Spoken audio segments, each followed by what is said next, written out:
Jangan pernah jadikan perbandingan antara orang kafir yang kita lagi di mata kita, dia lagi melimpah nikmat padanya, dengan orang muslim yang beribadah lalu miskin. Jangan dipertemukan ini secara fasilitas ya. Karena ini nggak pernah kenal masalah halal haram bagi mereka. Dan bisa saja nikmat yang melimpah itu terjadi karena dua hal. Yang pertama, Imam Qurtubi menitik beratkan, kalau ada orang kafir melimpah nikmat padanya, sementara dia tidak meraih hidayah dan tidak berusaha beriman kepada Allah, berarti Allah ingin menghabiskan semua pahala dia di dunia. Sebagaimana dalam hadis disebutkan masalah Imam Qurtubi menyebutkan dalam kitab Tadzkirah beliau. Jadi Allah subhanahu wa ta'ala, kata Nabi SAW, menghabiskan kebaikan orang-orang kafir di dunia. Jadi misalnya dia bakti sama orang tuanya, dia bersedekah, dia senyum sama orang, itu kan dalam agama Allah semuanya baik. Orang kafir itu kan tidak dibobotkan sebagai pahala dia, tapi tetap itu nilainya ibadah, nilainya pahala, nilainya kebaikan, nilainya kebaikan. Allah habiskan semua supaya di akhirat dia nggak ada lagi tidak ada lagi kebaikannya.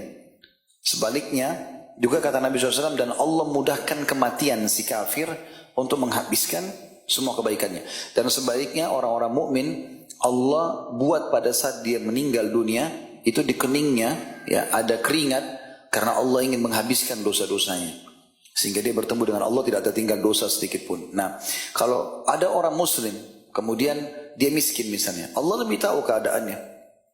Mungkin memang orang ini kalau dikayakan justru jauh dari agama. Mungkin dengan keadaan itu dia bisa istiqomah.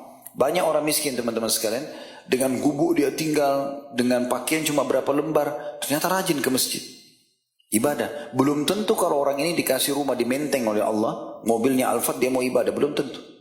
Terbukti banyak orang tadinya istiqomah, betul dikasih fasilitas, kurang ibadahnya. Allah lebih tahu. Makanya dalam sebuah hadis sejalan dengan ini, sabda Nabi SAW, Allah berfirman kepada para malaikat pembagi rezeki, lapangkan rezekinya hambaku si fulan, karena kalau lapangkan dia akan makin dekat kepadaku.